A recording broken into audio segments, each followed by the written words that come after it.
hear it, so let her tell it. People on the streets say Sabrina speaks. Tune into the show, she will let you know. Tell all your friends and family.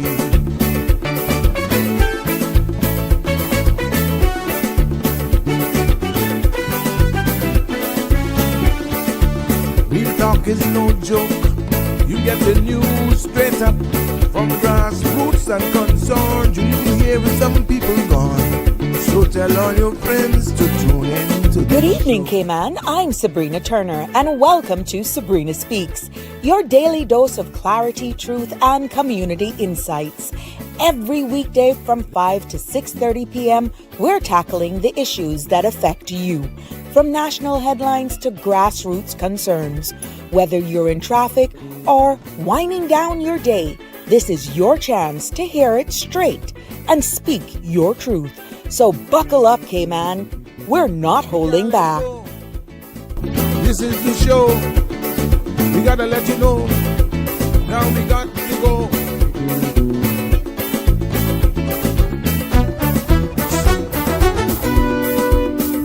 And now here's Sabrina.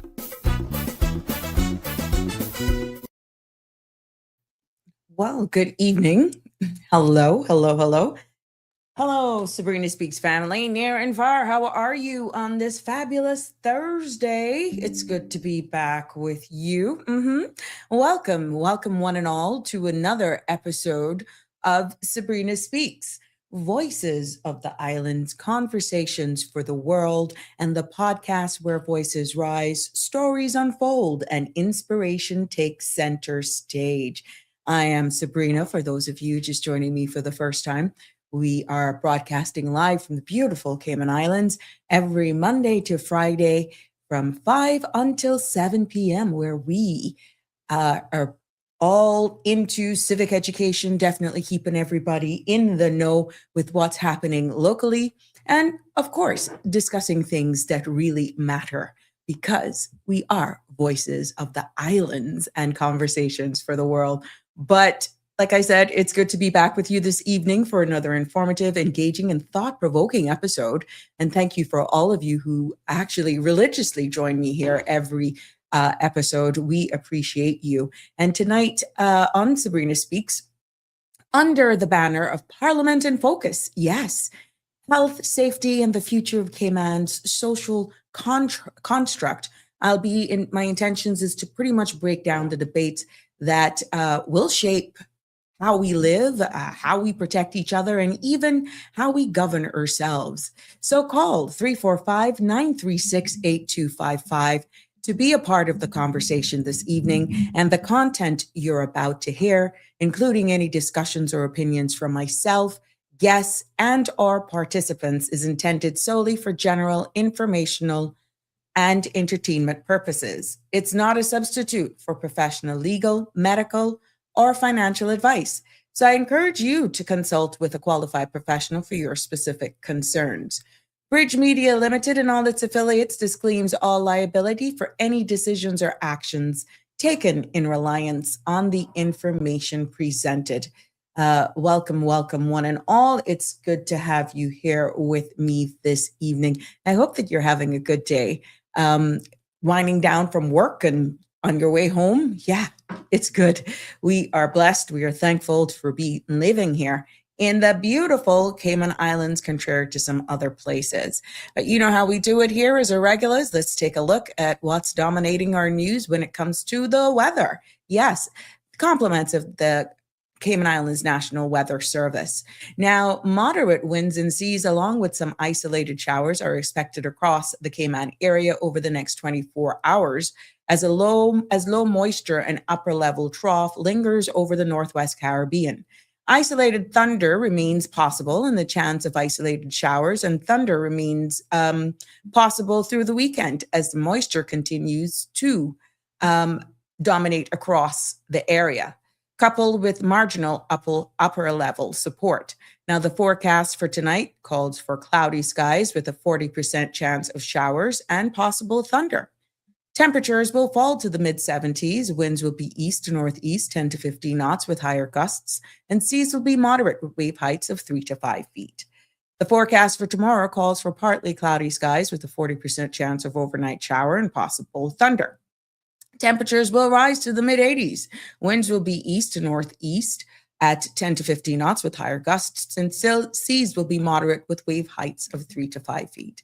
There will be a high tide this evening at 11:08, a low tide at 5 a.m., and another high at 10:45 tomorrow morning. Sun will set this evening at 6:31 and sunrise tomorrow at 6:41.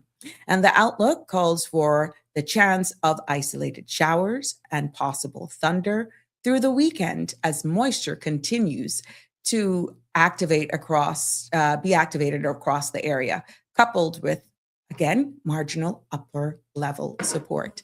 So thank you to our friends over there at the Cayman Islands National Weather Service, keeping us all in the know what's happening with their weather, and also keeping you informed as you may have some outside activities that are going on as well. But it's good to be back here with you as you take your time and you come in.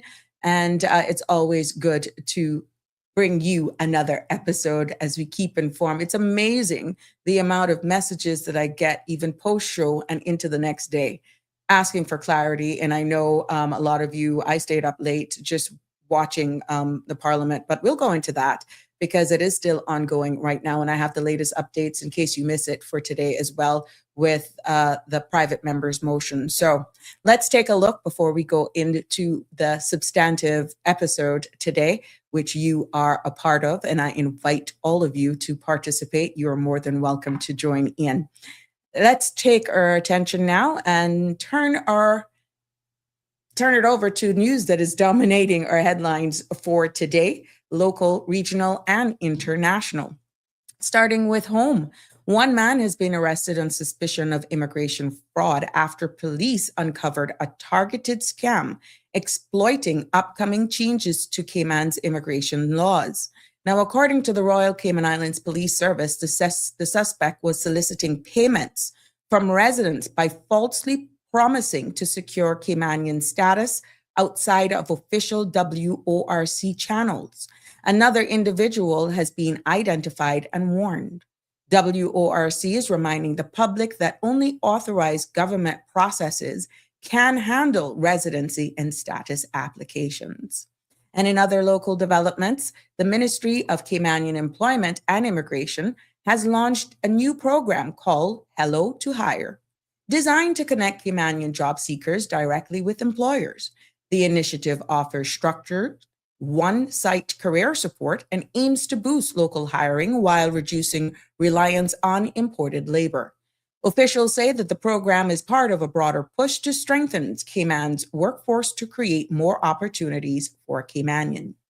Now, meanwhile, today, yes, Parliament continues with its fourth meeting of 2025 to 2026 session today, going late into last night and getting the work of the House done.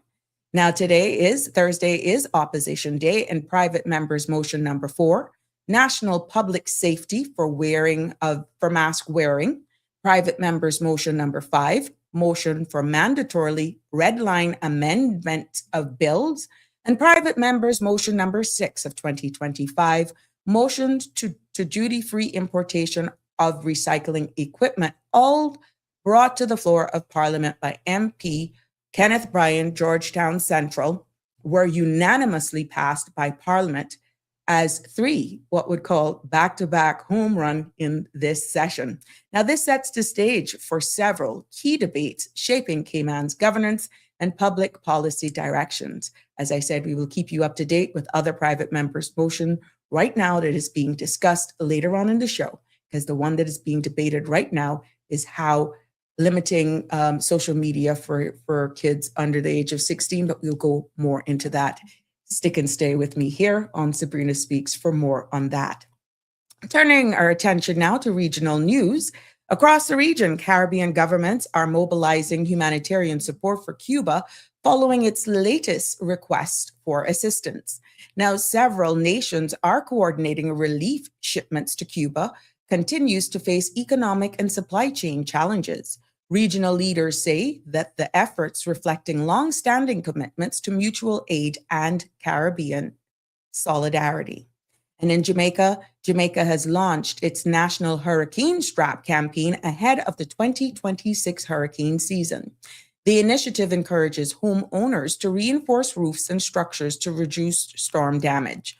Officials say the campaign is critical as climate-driven storms become more intense and frequent across the Caribbean. And in Guyana, the Guyanese government has announced expanded pension benefits for senior citizens as part of a broader social welfare upgrade.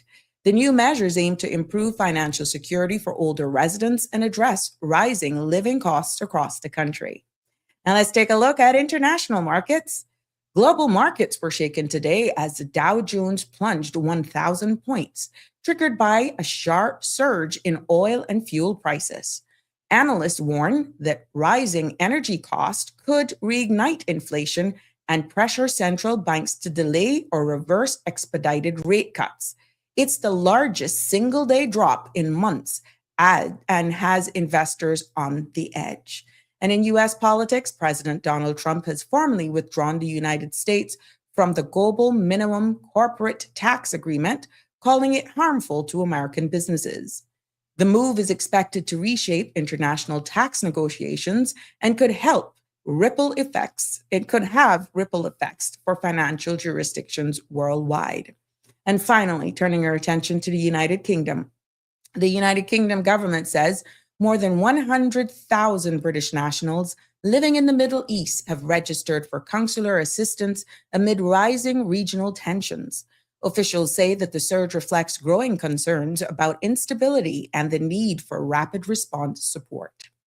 That concludes our news update for local, regional, and international for today.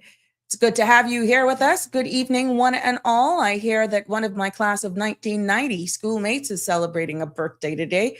Whoop, whoop. Kudos to you, Natasha Bunting. Happy birthday to you as well on your Earth Strong. Wishing you many, many, many more birthdays to come. And I'm hoping, knowing you're having a blast. You're probably celebrating for the entire month.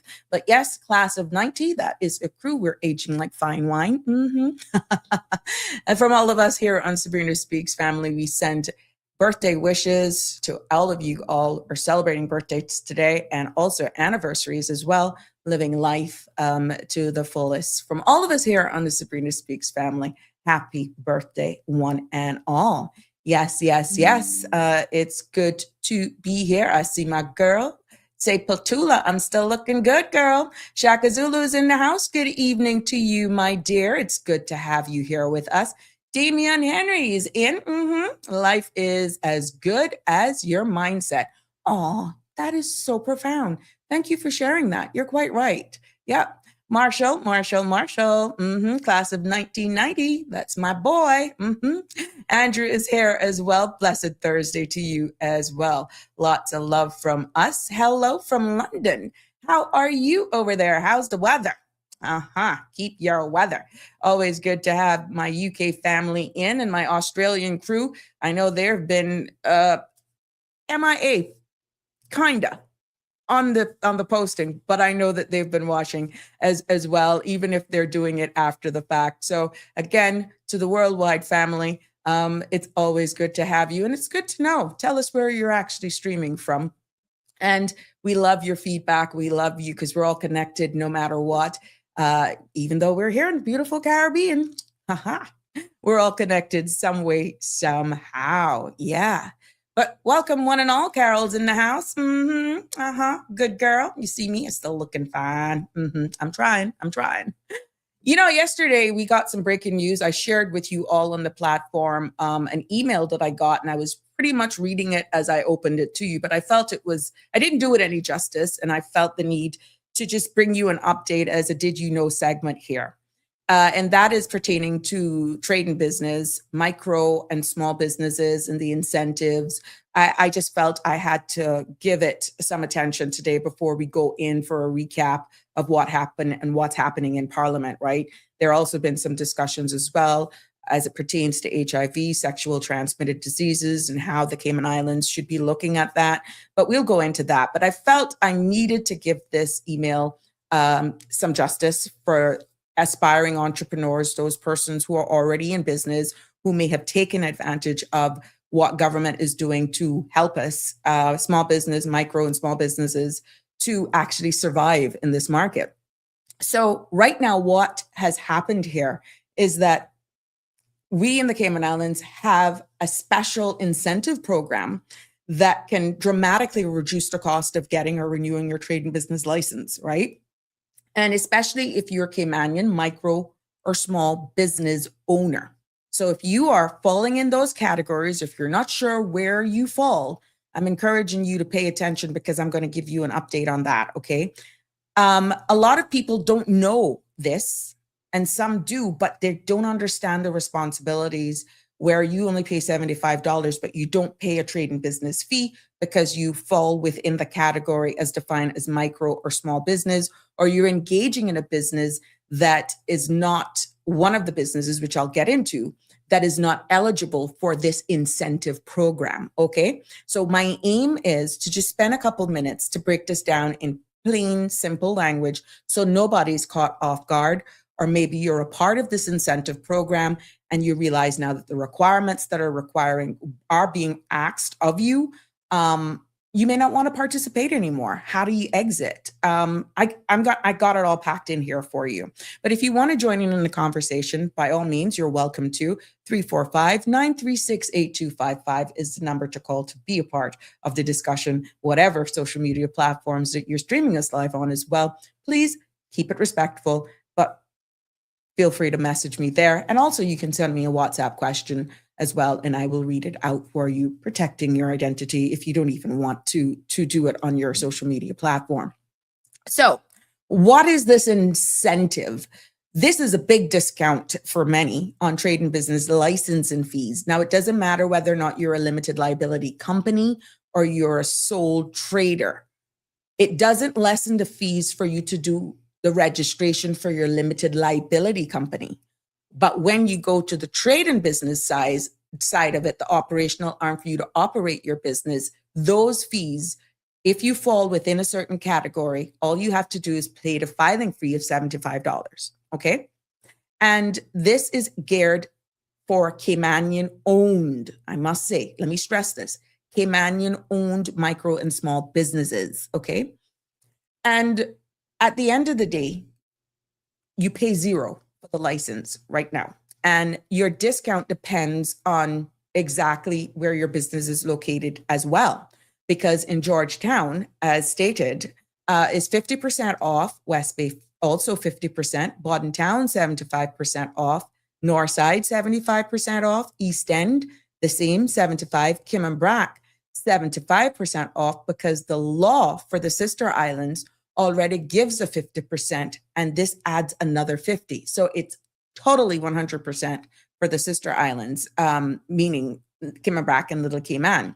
So if you're over and doing a business in the sister islands and you fall within a micro and small business, and you're not doing businesses that fall outside the scope to participate in this incentive program, you get the biggest savings. Yes.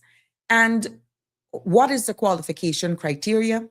Again, the discount is given to your business that must be 100% Caymanian owned and controlled.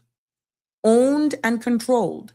And the first legal definition I'm going to give you, as it defines under this law, for micro and small businesses, because this is where a lot of people get mixed up. For the micro business here in the Cayman Islands that is owned and controlled by a Caymanian national, it has to be up to 4 employees, not including the owner. And its income, gross annual income of Cayman currency, CI dollars, 250,000 or less. So in simple terms, if your business is a small, home-based, or just starting out, and you make under $250,000 in a year, you are a micro business as defined by this law, and you can participate to get your trade and business license fee for zero, only paying the filing fee for the submission. Okay. Now, a small business, that's your micro business, a small business here in the Cayman Islands that is Caymanian owned and controlled is a business that has up to 12 employees, including that of the owner, not including the owner, has up to 12 employees, not including the owner.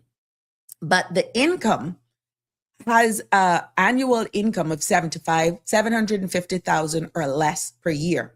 So if your business is bigger than a micro business, but still not a medium-sized company, and you make under $750,000 a year, you're defined as a small business.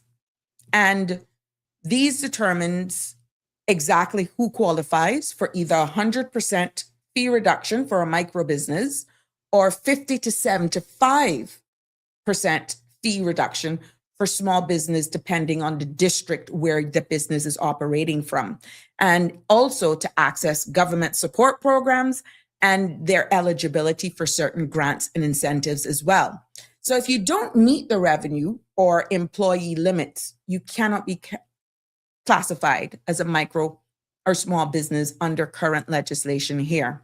And to be officially recognized, you need to, and this is very important, and I don't think a lot of people realize this because we're not a jurisdiction that pays tax, so you don't have to file your taxes, that sort of stuff. But listen to this bit. To be officially recognized and participate in this program as a micro and small business, you still must show proof of your annual revenue, meaning all the monies that you're making in your micro and small business. Because remember, you're not paying for your trade and business licenses, right? And then you also need to provide proof to the Department of Commerce and Investment of the number of employees that you actually employ. And they're also asking for a declaration that your business is 100% owned, Caymanian owned and controlled. And it is for this reason that the Department of Commerce and Investments is asking for documents like financial statements, payroll lists, and also your business plan. So if you are a Caymanian entrepreneur, knowing that you're a micro and small business is the key to unlocking this major savings and government support. But due diligence is required of you as well. And now you know exactly how it's defined, but also your responsibilities in reporting all of your business income. Because if you fall over those income range, you will not be eligible to participate in getting your trade and business license for free. Now that goes into which businesses are not eligible for it.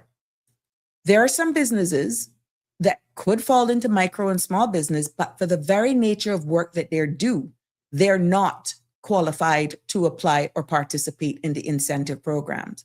And those are auditing firms, bulk fuel suppliers, block making companies, quarry operations, and building material suppliers. So if you fall within one of these categories, the discount doesn't apply, okay? So if you're in anything with auditing firms or supplying fuel, is really not that large when you look at it to really see who can actually be eligible for this incentive. But if you're auditing firm, bulk fuel suppliers, block making companies, quarry operators, or building material suppliers, you're not eligible for this. Now, some may say, well, what if I realize that I'm making over this and can I choose to withdraw? I don't want to be giving all of my finances out, that sort of stuff. Well, look, there's nothing under the law that mandates you to continue in the program. And if you choose to withdraw from this micro small business incentive program, fine. You actually just need to communicate this to the Trade and Business Board in the form of writing. And, if you know that you're making more revenue than what the bandwidth is for the size of your business, or if you want to get a non-Caymanian partner within your business, or your employee headcount is going to exceed the amount and your circumstances change, then you just write to inform the Trade and Business Board, and then you pay the requisite fee. that would be applicable for you, because you don't want to be operating, taking advantage of the incentive, making over 75,000, making over $250,000 in a year, and then they find out or somebody reports on you, you could be charged. And I don't think you would want to do that.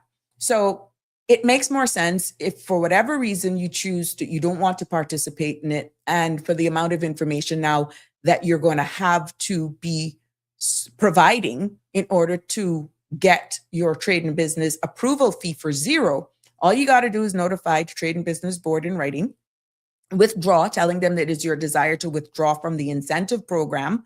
And then you provide proof that you have paid the fee that is applicable for the nature of business, if it's square footage, whatever it is, meet that requirement, and they will update it. They will update it. So the big thing here is that I want you to take away this part, is the most important thing, that if you are a business owner and you are free to withdraw, that is totally within your remit from the program, but you must still tell the board. That's one of the biggest takeaway. Please still tell the board that of your intention to just keep it transparent. It's good to keep you in the know, but I thought it was fair for me to actually just let you know what it is. And there are forms as well if you want to continue in the program. There are forms on the dci.gov.ky under the trade and business forms to declare.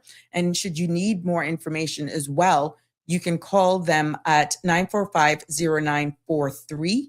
So let me see if I can just do this up here for you to keep you in the know, because that's what we're here for. Could be an aspiring person who the fees for your trade and business, it will be a good little startup for you. Government will take care of that. There you go.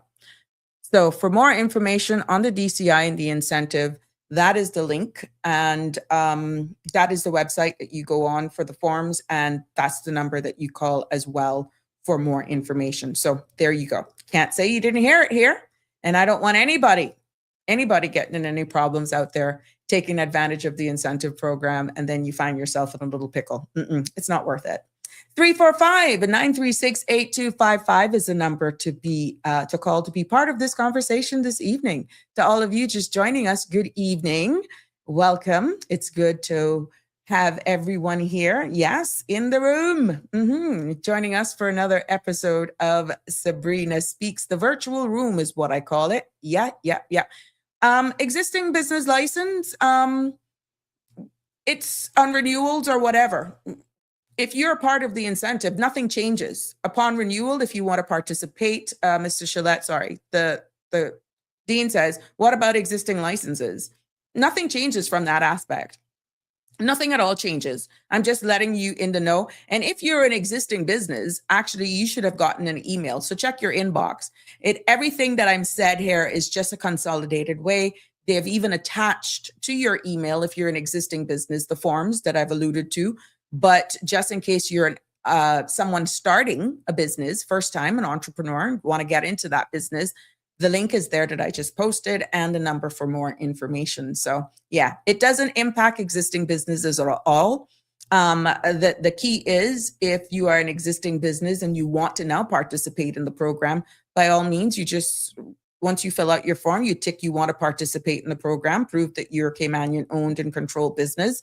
You either fall within the one or the two categories, you're good to go.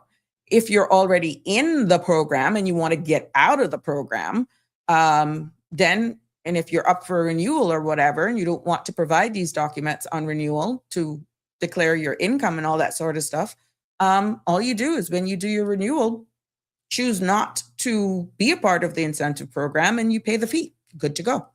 That's it. So yeah, hope that answers your question, Dean. Thank you always for participating. But tonight's episode is titled Parliament in Focus, Health, Safety, and the Future of Cayman's Social Contract. And this title is really intentional because what's happening right now on the floor of Parliament, I witnessed today and last night as well, debates and where we saw where there's definitely collaboration. We see both sides of the aisle unanimously supporting bills. And like I said, for those of you that didn't know, or you may have missed some of our podcast, Thursday, there's always a day in Parliament that is dedicated for members of the opposition, and Thursday is that day. So you would have seen the order paper for today that was loaded not with government motions and bills being presented, but actually with members of the opposition, private members' motions. And a lot of those were actually being tabled today, placed on the floor of Parliament. So I'm going to take my time to actually go through some of those for you, to just give you a catch up on exactly what that means, try to unpack it as best as I can for you. And let's hope to keep you all informed. But member from Georgetown Central, Kenneth Bryan, he had actually placed 3 motions on the floor, and all 3 motions were unanimously supported. And I'll go through, just in case you forgot what those were, I will definitely go through those for you right here today. And I think it's easier for me to do this. There were a number as well that were withdrawn from the floor that would be in, yeah, here they are. Private members motion. Let me add this to the screen so that you can follow along with me. You will notice private members motion for national public safety for mask wearing, the motion for mandatory red line amendments to bills, motion of duty-free importation for recycling equipment. And they were actually doing, just before I went live, limiting social media for children under the age of 16. And based on the contributions that were being made on the floor of Parliament just before coming live, I think the member for Georgetown West, Perlina McGlaw-Lumsden, is going to get her first possible motion passed unanimously on the floor based on the contributions.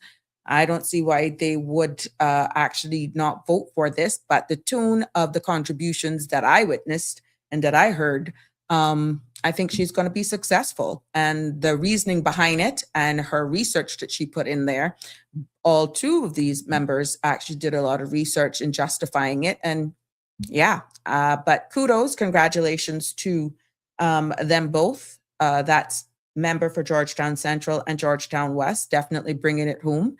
And I will take my time to go through that with you as well, because like I said, the private members motion number 4 unanimously passed. And this is a major step towards creating new rules around wearing of masks or full face covering in public spaces. And that's why it took on a different conversation when it came to national security. And every resident needs to understand what this means, because it affects daily life. It actually is going to change public safety as we know it, and what we have become accustomed to since COVID. And now we can move around, and how persons actually move around in our communities and even work.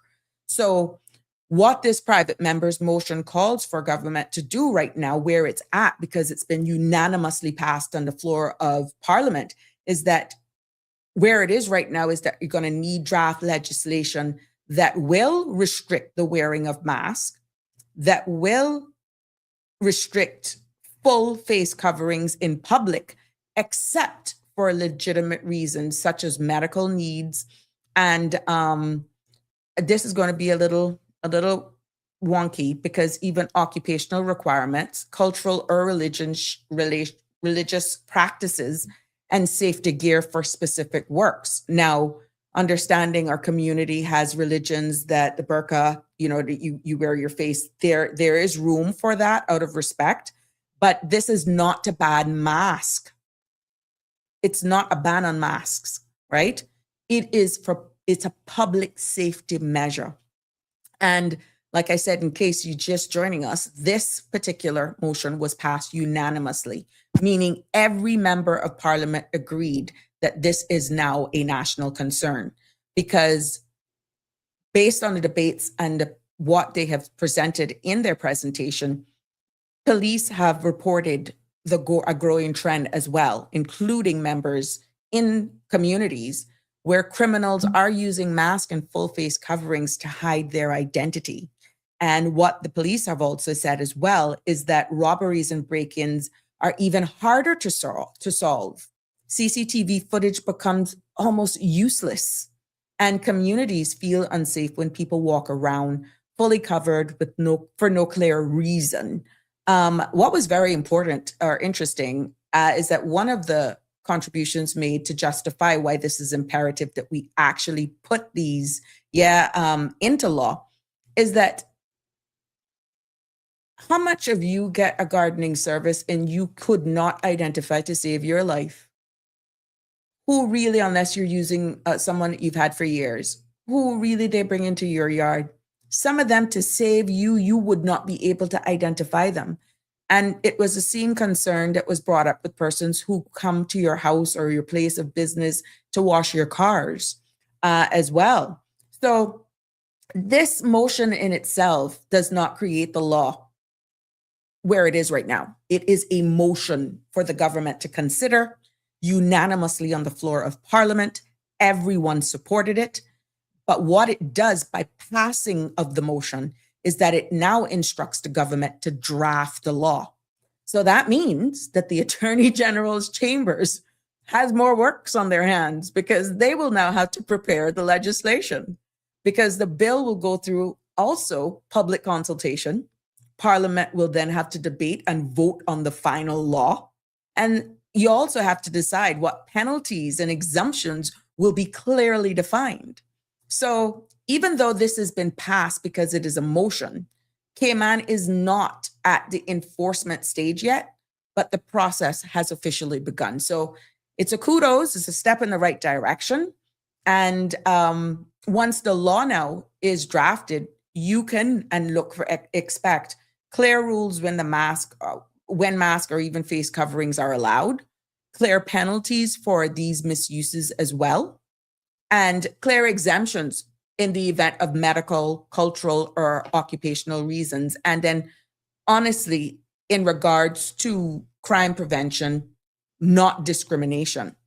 So really, they're going to have to get a balance in protecting public safety while, of course, respecting individuals' rights. So it's going to be interesting how it evolves. But I see where someone here, and I'm going to try to get to your comments. Hi, Miss Lucille. Yes. It's good to have you here. Blessings to you. Jim, it's good to have you here. Connie's been quiet. I haven't seen Connie yet. Hello, Miss Dorothy. It's good to have you. Andrew is asking about hoodies in public. Now, very interesting. And again, this is a move in the right direction because full face coverings, be it with a bandana, be it with a t-shirt, be it outright with these things that come over your head, and then you use a towel or something across your face and only your eyes. Could that also mean hoodies? When the public consultation comes out, maybe they may be included as well. You must have a reason to actually have it. I mean, sometimes our weather here is 100 and odd degrees. Seeing someone walk down the road in that, unless it's a sweatsuit for exercising, it's a little weird, right? But there is a fine line with that when it comes to balancing of people's rights in dressing how they want, but not when it becomes of public interest. And this is where the guidance from the legal team, the drafters, your feedback, public consultation feedback is key. Exactly. So you want to make sure that there is a balance, that it doesn't appear that you're telling people how to dress, which I digress for a second.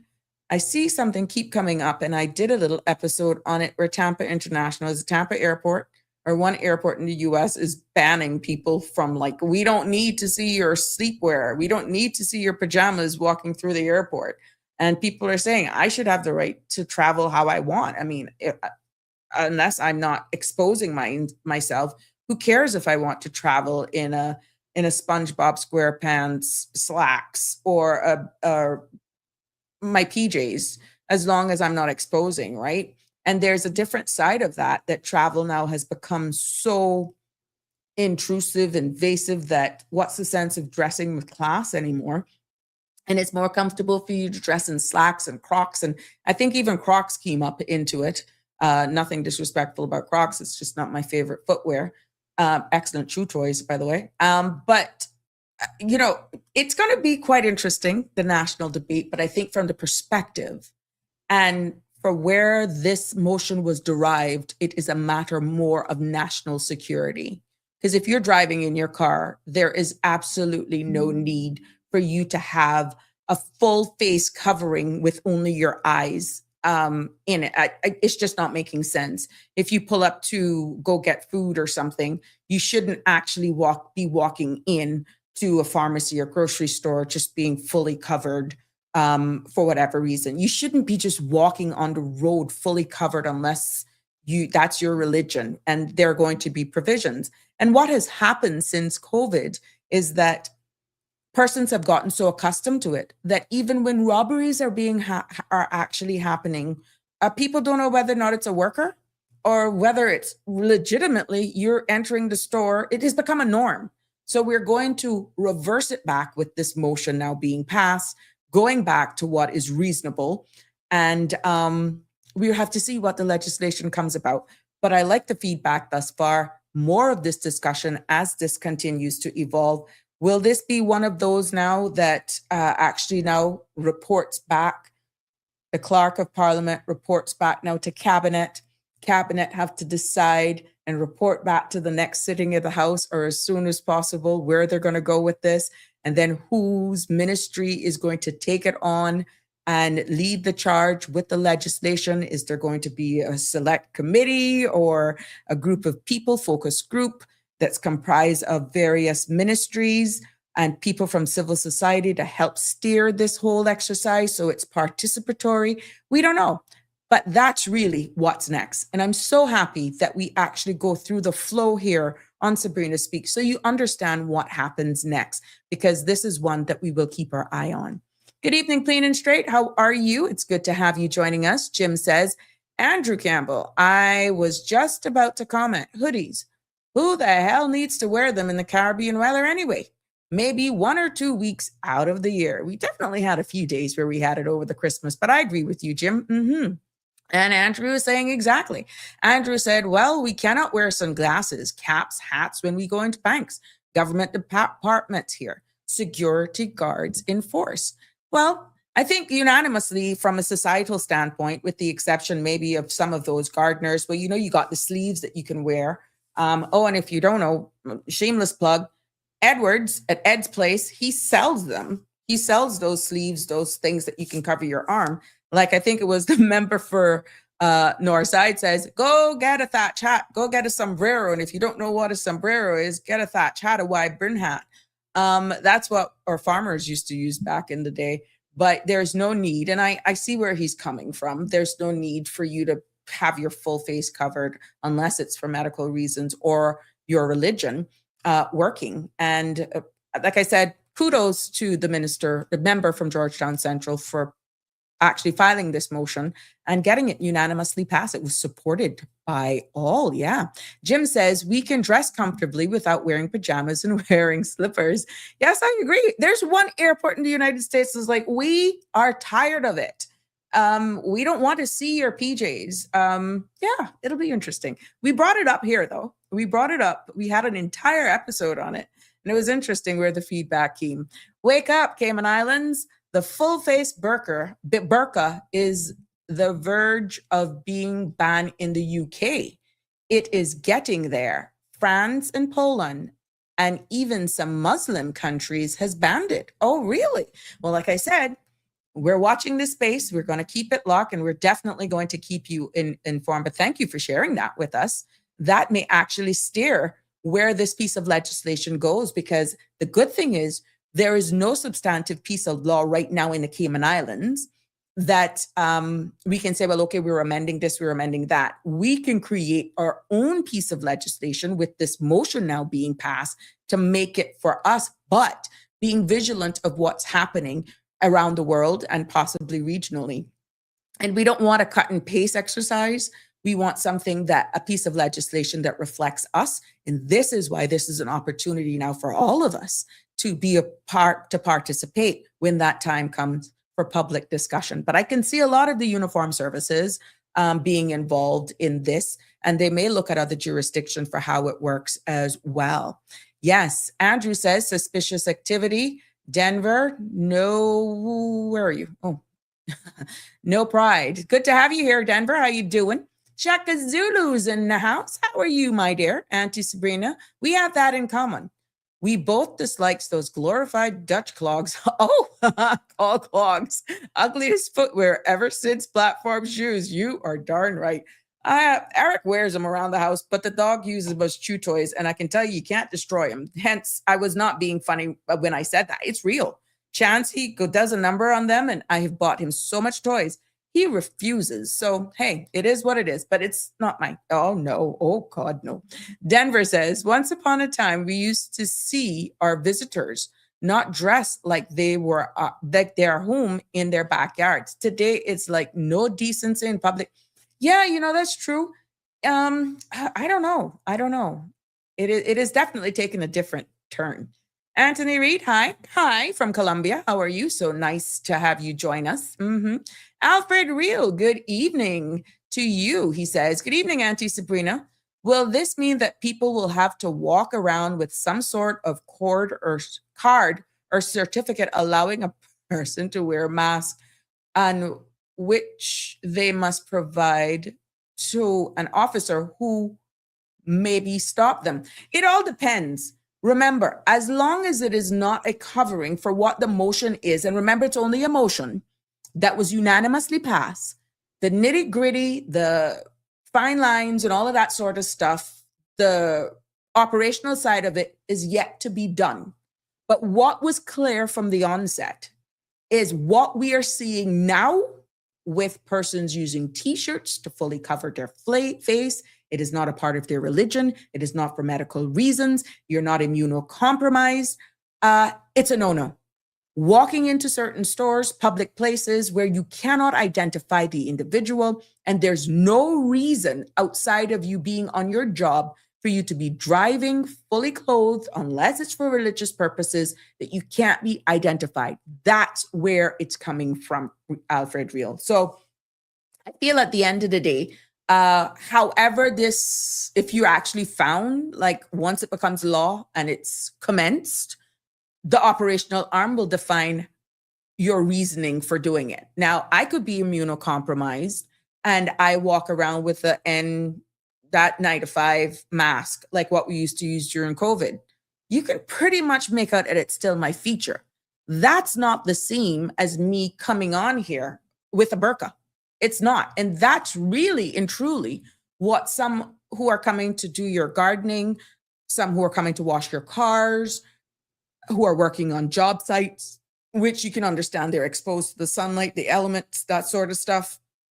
That now, walking into a supermarket, a store, it's not allowed in the banks, period. Anyhow, that's what they're trying to actually get in control, Alfred Real.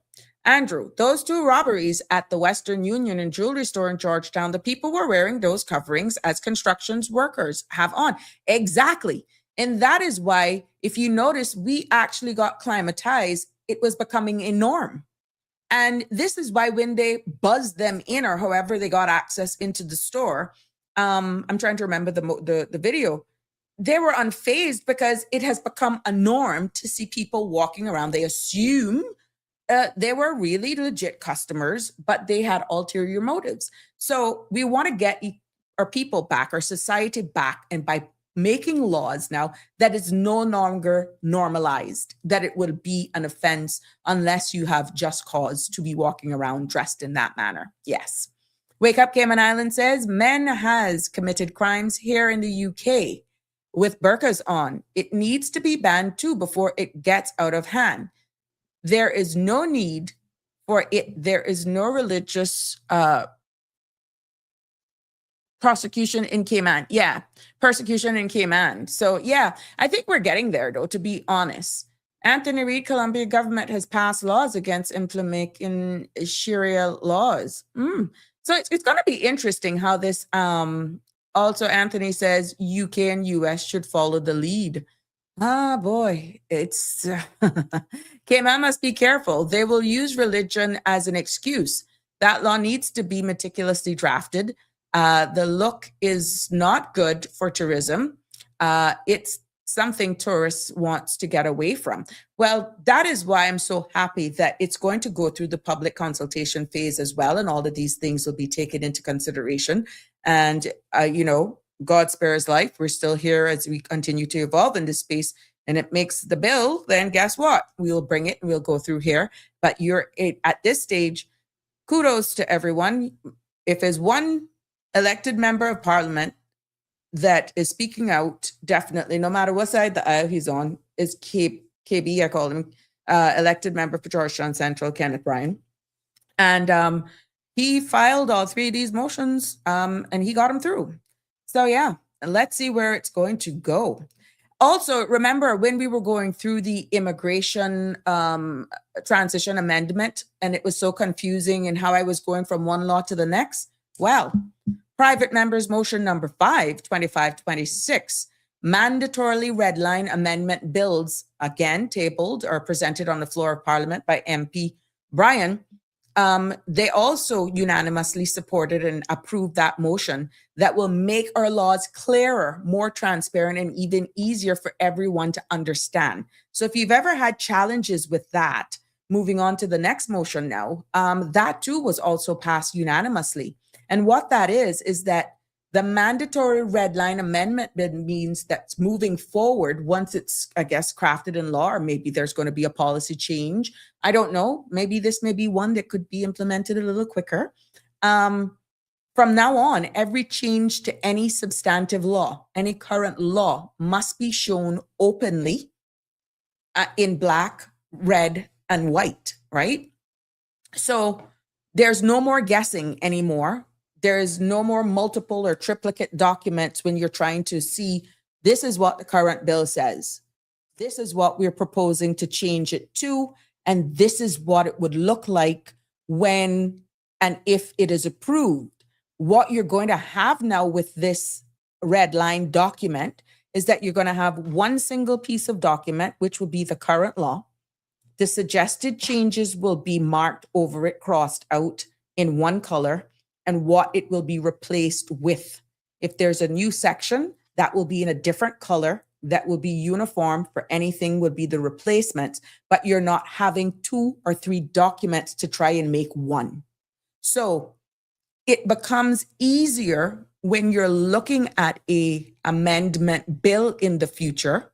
And what this will do is that it will affect everyone, not just lawyers, because with these mandatory red lines now, people who wanting a better, clearer understanding quicker, business owners will see what the new rules would look like that could affect their operation. You got parents as well who can better understand the changes of education, for example, laws, even if they never picked up a law before, with it all being in one document, digital or hard copy, it will all be on one document now. And even homeowners who may be tracking how it could impact their household or planning or development, that sort of stuff, and employees as well.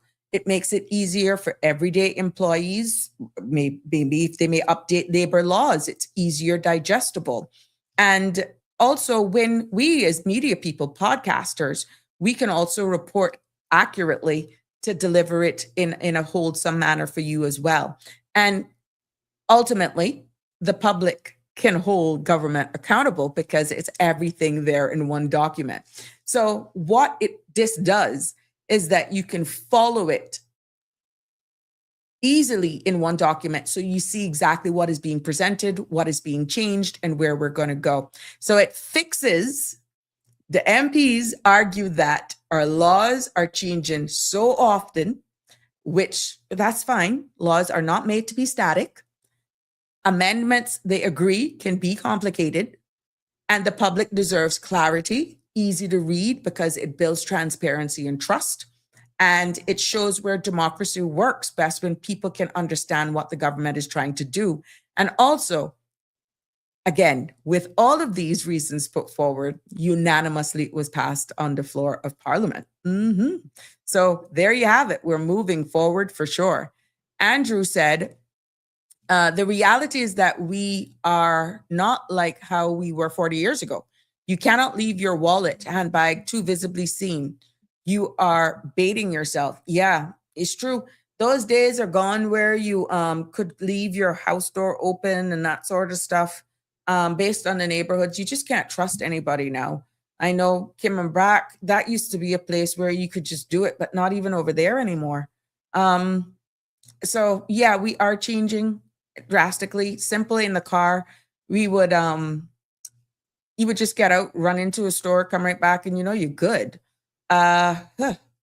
Things and times have changed, and that's exactly what's happening. Now, I told you that the limiting of social media for children ongoing was brought by the floor of Parliament by MP from Georgetown West, Perlina McGlaw-Lumsden. And this motion, she was speaking about concerns about youth mental health, cyberbullying, addictions as well, and the roles that parents actually play versus the state.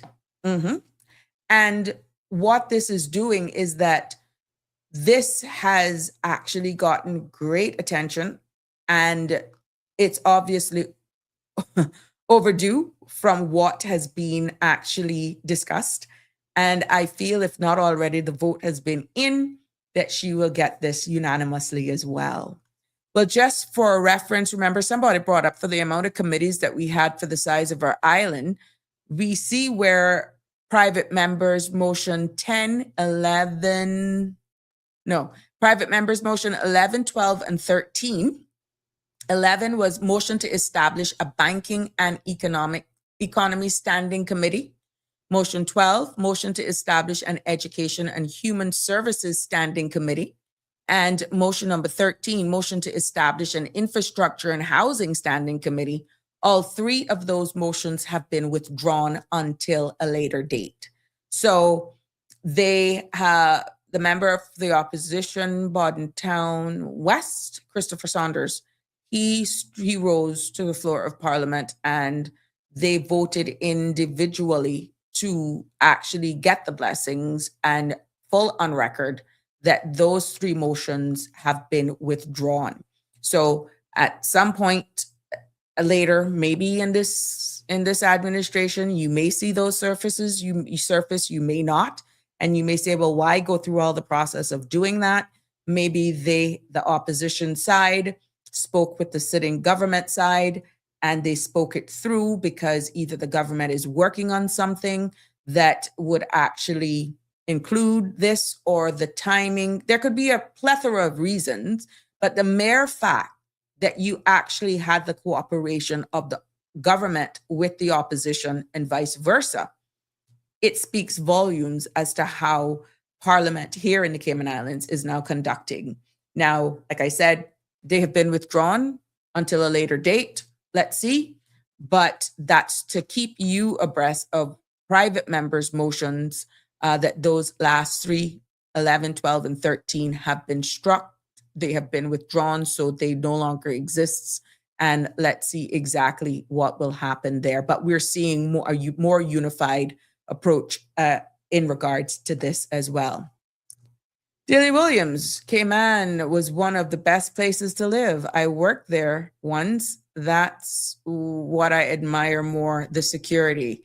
Was one, we still are, Miss Williams. I'm telling you the truth. We still are in comparison to so much other areas in the world today. We still are. And that's why we're fighting hard to get necessary legislations in place to be more inclusive, more involved, and encourage participatory democracy while everyone does their part, members of civil society, where keeping our place clean and all that sort of stuff comes into play.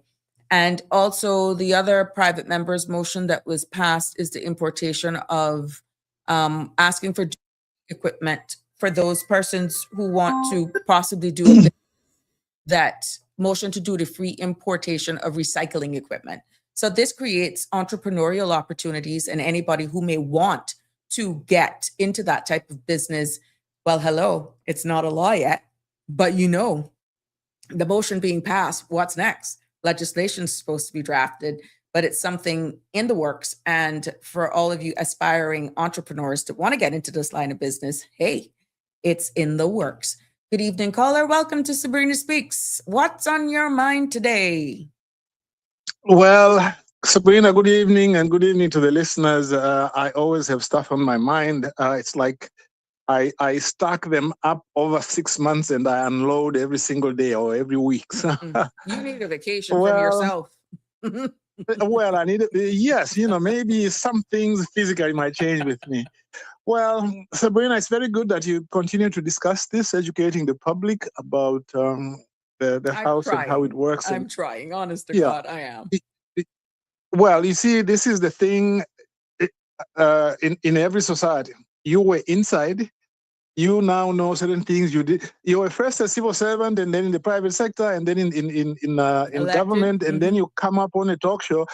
It just gives you such a rich background because then you understand things. You have seen things from all perspectives. All sides. You don't really Just find a lot of us hybrids out there anymore that's willing to still put themselves public facing. That's what a lot of people have been coming back to me saying.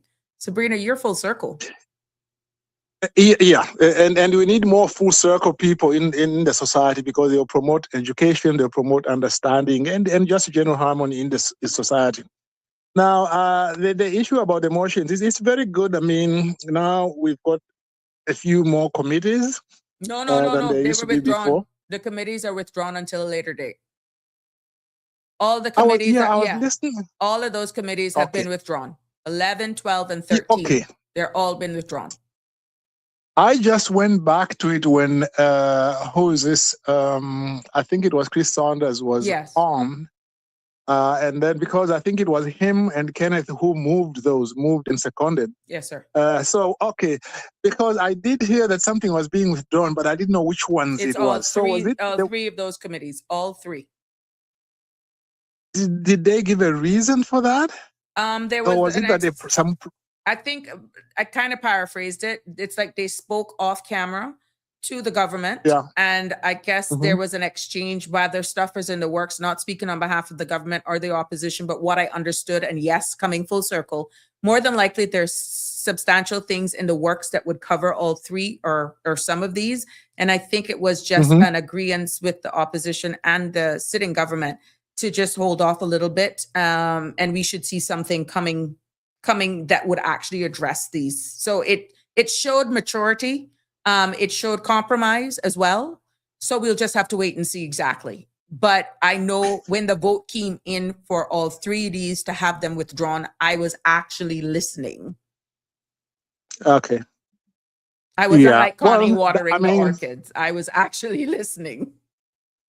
Well, I mean, it's good. You would have wished a little bit that maybe this consultation might have taken before, but I mean, people are busy and sometimes it's not always possible.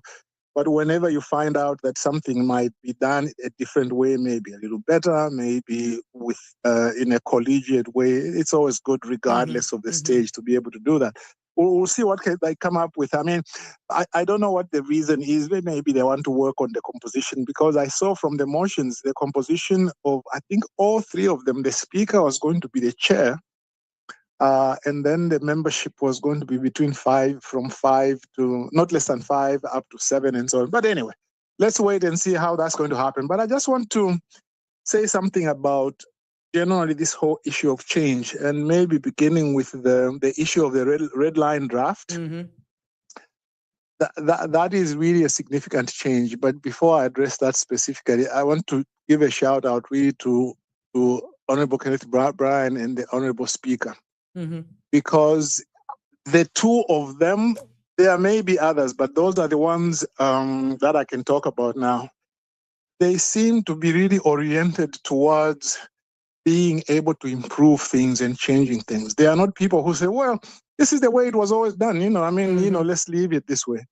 There are a number of things that Mr. Ezra Miller did, for example, when he was chair of the Public Accounts Committee.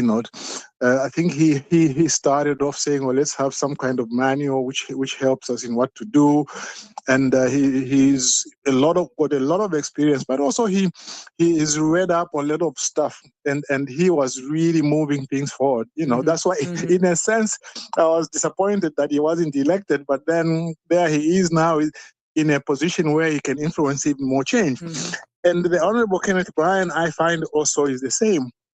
He goes out there and he questions why certain things are done in a certain way, and has got suggestions. And I think that's good. In Cayman, both among politicians, and if I can be specific, among the people in the Attorney General's chambers, particularly those who deal with legislation, I think we are lacking vision. A lot of times what we do is, yes, we move forward, but too slowly. And let me give you examples. Way back in, I left the chambers 2015, but somewhere around 2007, it started being an issue about how our laws were drafted in the masculine, and people were kept asking, "Oh, why don't we draft in a gender neutral fashion?" And I was taking this always to my chambers and putting it to the head of department, and basically they didn't want to change it. I mean, we went on for years and years. They didn't want to change it until the year when the Honorable Tara Rivers was elected. And then she started pushing for that. I remember two of her staff, both ladies, went on Radio Cayman and said, "You know what, we do not want to be revolutionary in any way, but please let's move forward and try to start drafting laws in a gender neutral way." And they were not even saying it should be strict. They just said, let's start moving in that direction. But that is something that could have been done. And that was, when did Tara get elected? I can't remember, but it was in the early 2000s and something. But the point I want to make is... If it wasn't 13, it was 17. Okay, it's either 13 or 17. Very good. Do you know in New South Wales, in Australia, when they went gender neutral? 1983. Okay. 1983, they said all laws shall be gender neutral. And they also said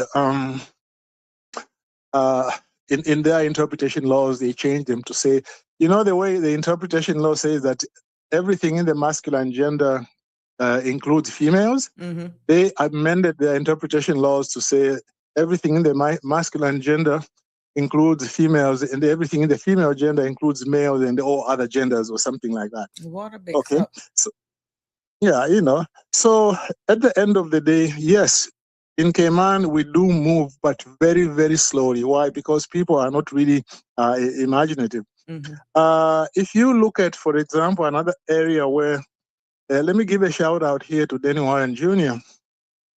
When the Constitution was enacted, 2009, and then there were amendments in 2016, and then some further amendments in 2020.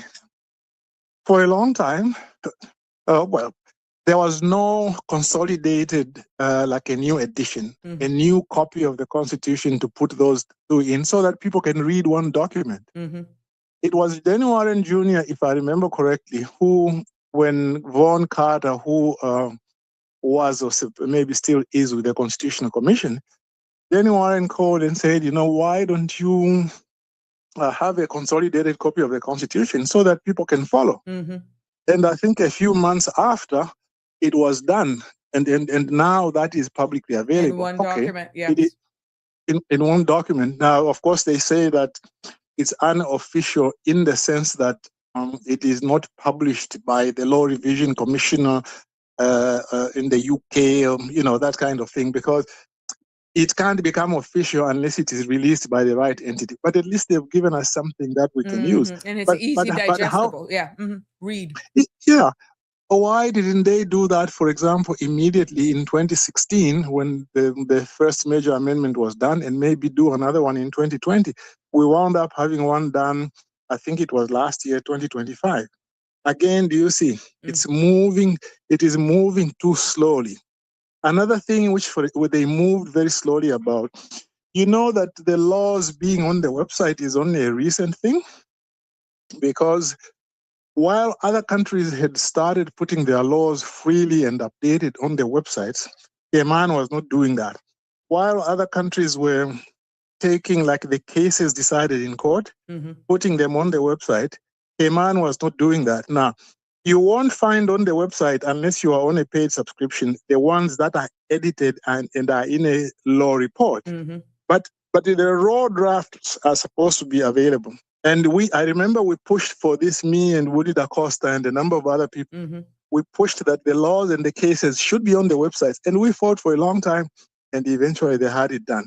So all I'm saying, really, I mean, I could give other examples. All I'm saying is, yes, it's good to move forward, but let us be more creative. Let us not even sometimes say, well, unless they do something in the UK, we can't do it, We must always say, okay, what are the people asking for?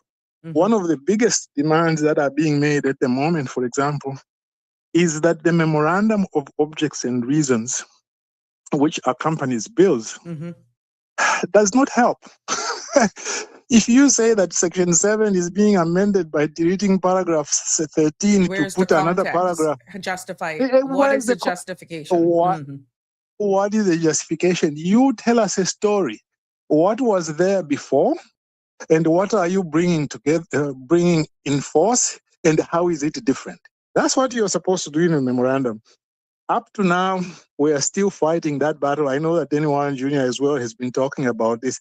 They just haven't really caught up to it. And I think when you look at the immigration law in particular, it was particularly important with that one because there are some laws which are easy to understand, like particularly if it's an original law, it's not an amendment, and if it is short, sometimes you don't need to explain it too much. You still need to explain it, but not too much.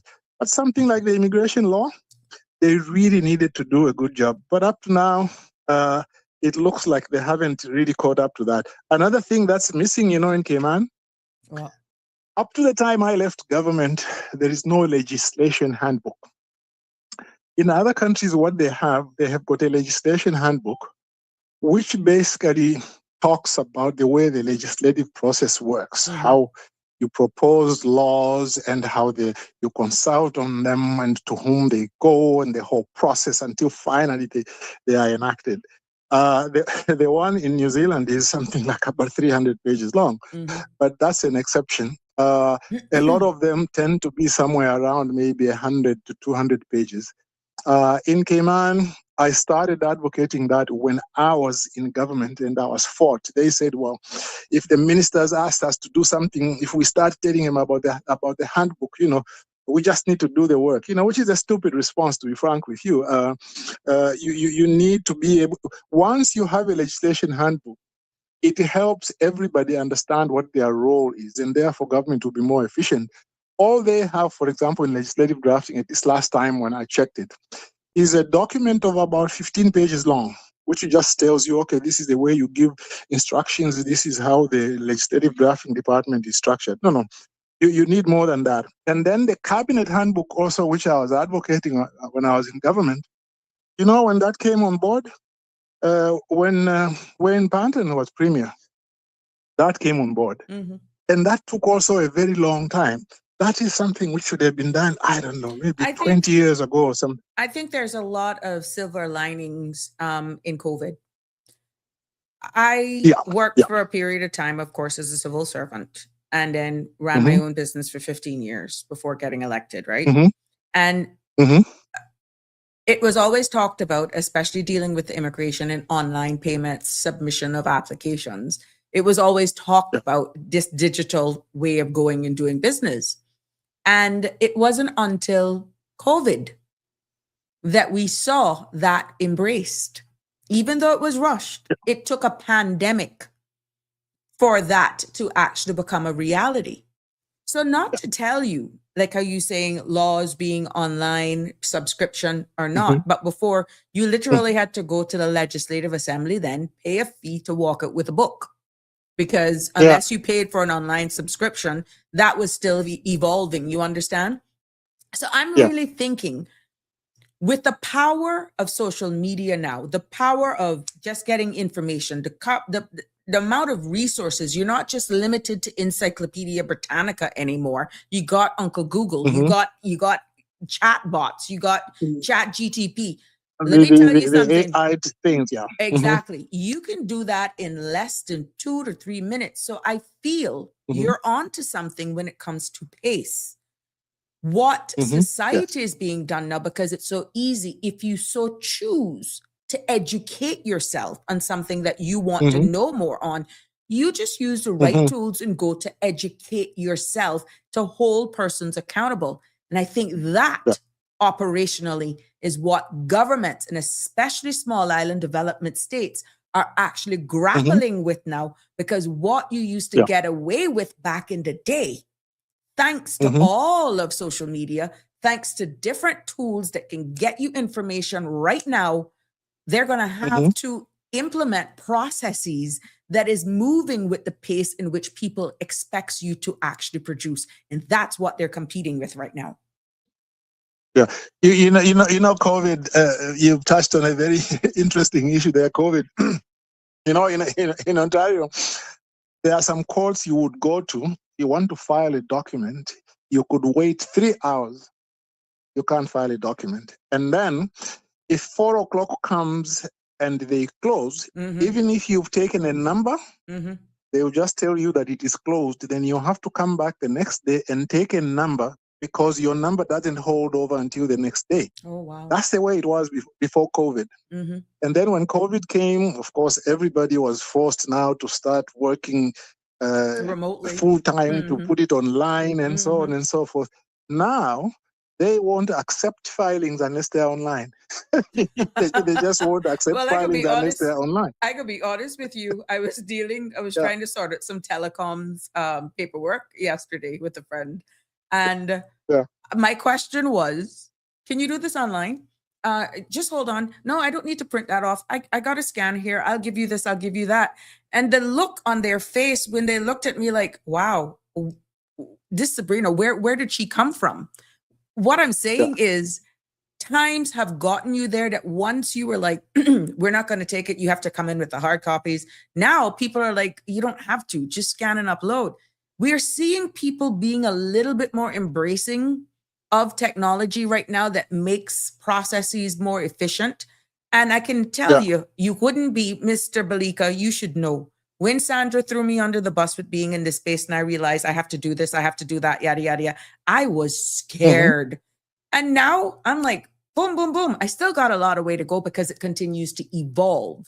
But when you put it into where society is going, processes, submitting of applications, just doing business, let me tell you something. Governments, human resources, how business operates, sustainability, longevity is going a lot to do with how quickly you respond. And that will determine the level of your service and even the remaining of your existence. You can't be scared of technology anymore, in my humble opinion. No, you can't be. That old adage still holds true today. Who is the mother of invention? Who is the mother of invention? Necessity is the mother of invention. Necessity. So you really find that's very important. I wanted to mention something as well relating to the immigration regulations, because one of the big discussions that we've had, of course, is that a lot of things that they want to put in regulations, they should really go in the act, because those are matters relating to principle. Regulations are supposed to govern only matters of detail. But you see, what should have been considered, in my view, as a midway point. They could have said that those regulations will be drawn up by government, but they will be subject to an affirmative resolution of the Legislative Assembly, so that they will draw the regulations, they will take them to the Legislative Assembly, not to be enacted like an act of Parliament, but just to check them from the policy angle and see and be able to approve them. That's like a midway procedure, which does not amount to an act of Parliament. At the same time, it is not just a regulation which is passed by cabinet without anybody approving it. And I would urge the government really that even if they didn't put that in the Immigration Amendment Bill, they could have said regulations made under this law shall be subject to the affirmative resolution of the Legislative Assembly. They didn't do that.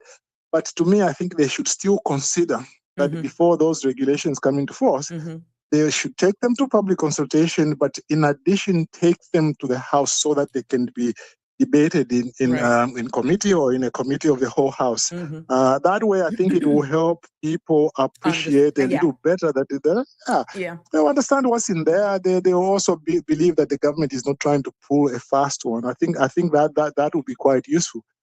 But Sabrina, this is a long-standing thing. When I was in Cayman, when I wrote my book on the legislative process, not the one specifically on Cayman, but a more generalized one, which Mr. Arden McLean has recommended to these new MPs who came in. When I was writing that, I thought I was an expert in writing legislation. And maybe I was, because that's what I've done more than anything else. I've done court work. I worked in 2 international organizations. I've done stuff. I've taught. I still teach and so on. But when I started writing that book, what I learned, it was almost as if I was new to the subject, because I got to learn how different countries do different things. And some things which I myself had thought, what if we do it this way? Won't it be better? I found there was other countries who were already doing it. For example, let me give you one example of something which you'll be familiar with in government when you were a cabinet minister. Like when they come to cabinet, they say, okay, fine, this is a cabinet paper. Can you pass it and so on? But there are sometimes it is urgent. What do you do? Okay. I found that in like Australia, for example, they have a special procedure, and it is in the legislation handbook to say that if it is very urgent, you can take it just to the Prime Minister's office, and you can get approval for it, even for a bill to be drafted. There is an urgent thing, and then the Prime Minister will take responsibility to take it to cabinet. Because what people used to say was that, look, if you can't write legislation until first you go to cabinet, you seek approval in principle, and then you come back, you start drafting. Sometimes cabinet is not meeting. What do you do? But they've worked out a special procedure where if you make a special case, the Prime Minister can authorize to be done. Now, maybe that is done in Cayman as well, but you need to specifically...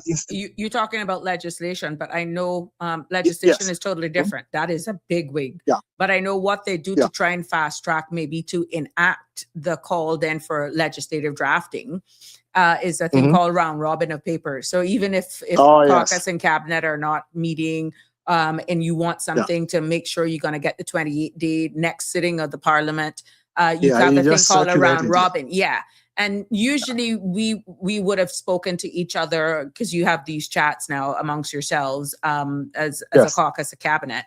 And then that worked. But what was happening is that rush papers, urgent papers for cabinet, it's like when you're thinking you got a cabinet of order paper, let's say 6 items, sometimes that could end up 10, 12 because they're rushed. It's clearly having to define what is the true definition of an urgent paper. But legislation is totally different. But what they use, I don't know if they still use it, is round robins. So that even if, because I've had my PA come out to my constituency office, or I've taken myself away from constituency office and go in to avoid government documents, having to leave government premises. I have taken myself many a times back there, even on constituency days, to execute documents. Or again, on email, you actually give your support, and then you don't have to leave, and it's not compromising someone actually walking with a physical paper to get your signature. Exactly. Round robin used to, I know it would have bailed out the cabinet a lot of time, but even us in legislative drafting, it's like if sometimes we want to effect a change in a piece of legislation, but we don't feel safe to change it without cabinet approving it. Exactly. We shouldn't. And then we'll take it back to the minister and say, Minister, this is for you. And then the minister puts together the system with the cabinet office and all that. And then they send it out there. Last thing, let me end on one thing now that you're talking about round robin. I don't know how they did it when you were minister. When I was there, they always sent your cabinet extracts. You know what a cabinet extract is for some people who are listening who might not be. Cabinet extract is just an extract of the minutes from the decision of cabinet. And they take that cabinet extract and then they send it physically to legislative drafting, because it is supposed to be confidential at a certain point. And in Australia and New Zealand, they stopped doing that physically. They have a government system. I don't know if one exists in Cayman. It didn't exist when I was there. They're trying to get it where it's automated, because before I left political office. Yeah. Even caucus meetings and stuff, you had an option of telling the caucus cabinet secretary whether or not you want your stuff digital or make copies. You understand? To try and save on paper. So whether they've gone completely into a paperless environment or it's still one's choice, I could be honest with you. Yeah. Sometimes based on the complexity of a paper, I liked to have my hard copy because it's, to me, until I get used to it, it was a little easier for me. And then I saw where I was actually getting more into digital. And then, you know, but yeah, it was a matter of choice. But I agree with you. Yeah. That still happens. And they still walk it around. They walk it around. Okay. You know what they've done because of the confidentiality of cabinet deliberations and decisions, what they have, for example, in New Zealand, they have like an encrypted, secure, secret communication system where only certain people have access. Yeah. Access to it, and so it's not the regular email or government email, which is reasonably secure. But like if you are going to transmit things that are secret, highly confidential, and so on, they've got this special system they developed, which is really like very difficult to hack, and that's what they use, you know, to be able to communicate if something is particularly confidential. To be honest with you, but there are certain things that leak. I mean, it is alleged that persons have got envelopes under windscreen or dashboards, whatever, that is, you know, some private stuff, decisions that really shouldn't be there. There is a certain decorum to me that once you're in certain political elected, certain offices, certain positions, period, that you shouldn't really breach if you have anything. I go very colloquial now, any scruples about yourself.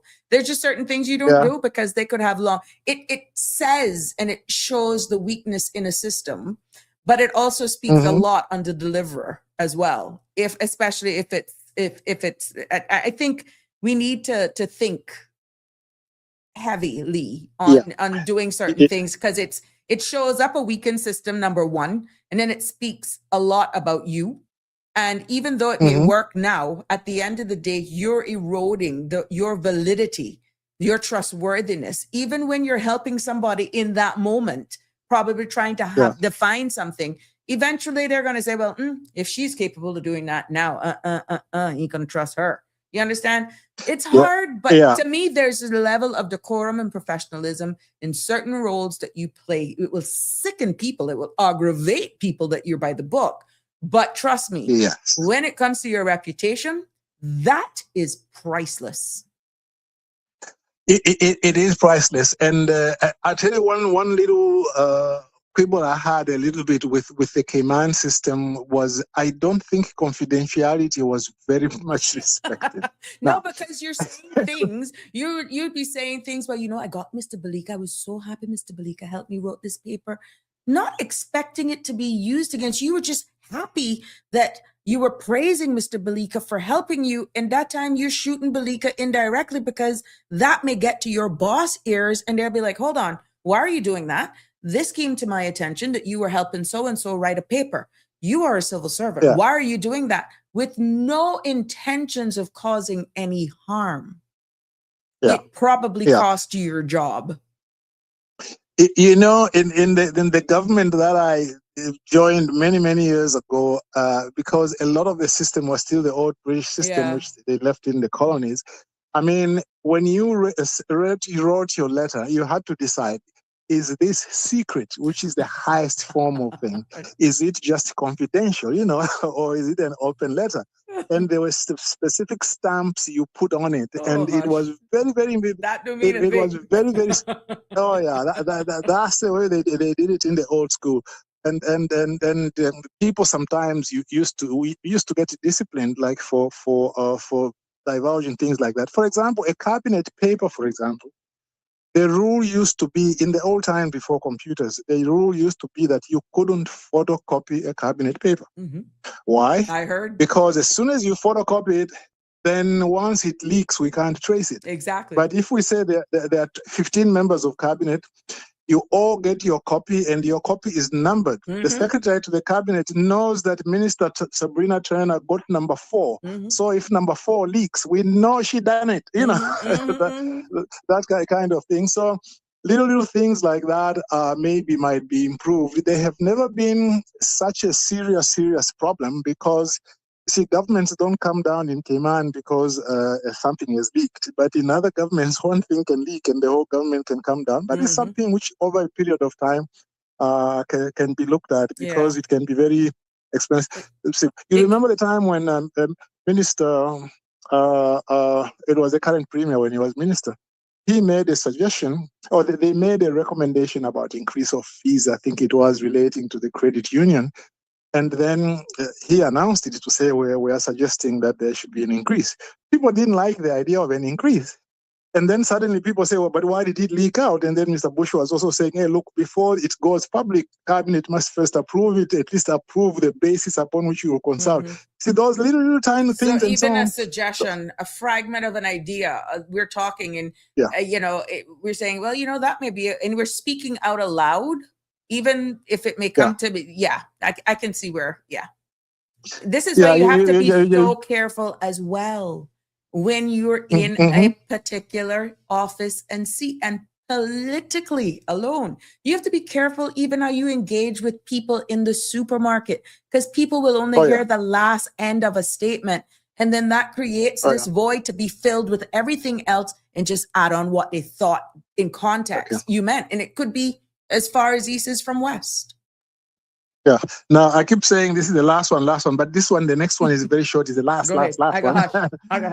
When we were sometime back, I think 2005, 2006, Mr. Bulgin, the AG, said, "Hey, look, we need people who can come in, just work maybe 6-7 months to help us write legislation."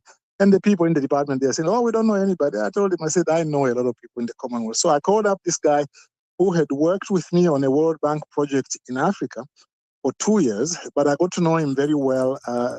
He had gone back then to his office in New South Wales, where he had worked as a senior drafter for 22 years. So I called him up. I said, "Peter, well, do you want to come to the Cayman Islands for 6 months?" He said, "Oh, yeah." So, I mean, I had to persuade him a little bit, and then he came.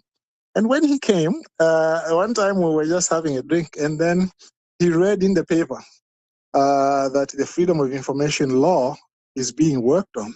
And then he said to me, "You guys, do you know that if it came out in the Sydney Morning Herald that actually this legislation is being worked on, some heads are going to roll because in Australia we don't deal with legislation this publicly. It is dealt with privately for a long time, and then it goes to cabinet. Cabinet decides then, okay, when to release it." And I mean, that hit me yet again, that the Cayman system can be a little bit liberal. But I just thought I should give you that example to show how somebody in that other society, which is a liberal society, how they are more strict about, when they're dealing with legislation. Well, Sabrina, thanks. I know that was your last, but I'll add on to this because it's relative. I think it has a lot to do with the fact of how small of a society we are. Even in the region, you look at how protocol, how elected members of parliament are handled in Jamaica, Barbados, in Trinidad, in other jurisdictions. And you have us, where, it's okay. We go out to do our own shopping. We mingle, we go to the pubs, we go to, I mean, it's like, we are elected to members of parliament, but we're so accessible. That is what people are saying is so common. So what you are actually alluding to right now, the practices, maybe it's just who we are. Some people saying that's what makes us unique. That's what makes us special. But then the risk of exactly what you've described is even greater, because unless you are a diplomat and you know how to conform and contort yourself to avoid certain conversations, sometimes it's hard to get out of it because body language speaks. And so sometimes your safest place is remaining at home, so you don't get caught in certain conversations. It's not that you're avoiding people, but you're protecting yourself. And the road. I see that. No, is this Sabrina? I see that as having two sides. There is the beauty of it. You go to the supermarket and then you run into the premier. He's also getting out of his car and so on. Hello, how are you? Yeah. Unlike in certain places where if the minister is there, you will know because the way when he was coming there was a siren going. Correct. You have governments where the country I originally come from. Deputy ministers have got official cars and drivers, and they're sitting behind, and there is a flag in front. Deputy ministers, okay? Yeah, so that would be our councillors, or not parliamentary secretaries. Yeah, the councillors, yes. The parliamentary what are called now parliamentary secretaries, And yet, even in Cayman, I think it's only now that some ministers have got a driver. And that is that has not been received very well either. But the sad thing is understanding the risks as we see what's happening geopolitically, right? Yeah. They're saying that the risk factor here is still at a level where they don't feel elected members of parliament requires all of that, especially to be funded or paid by the government. Okay, fine. We understand that. That's one perspective. Mm-hmm. But when you look at the amount of events that MPs has to actually attend, how much calls you're returning, many a times you have to catch up with your calls, catch up with your emails, driving, going to certain locations, having to find park if it's not identified. It can be justified, not making excuses. But bottom line is, as we continue to mature and modernize, to me, we should be proud if you have campaigned and your elected members of parliament have been elected. You shouldn't be going ham if you treat the position with a little respect when it comes to having a driver and understanding what that role is. You understand? I don't know if I'm getting it. To me, it comes with a certain level of respect because of the role, especially in a ministerial capacity.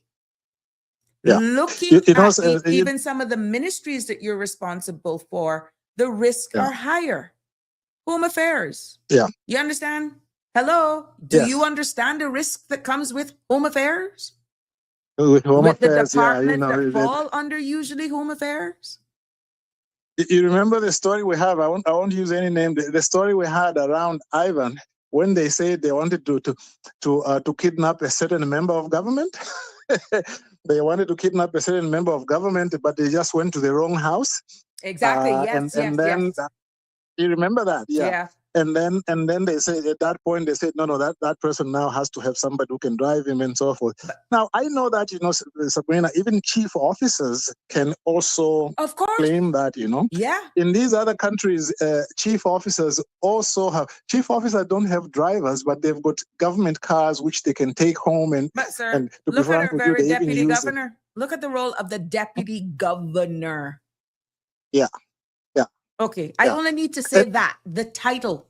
Remove the individual. Yeah, the title tells the deputy governor speaks. Yeah, they are the de facto person in the event anything happens to our governor.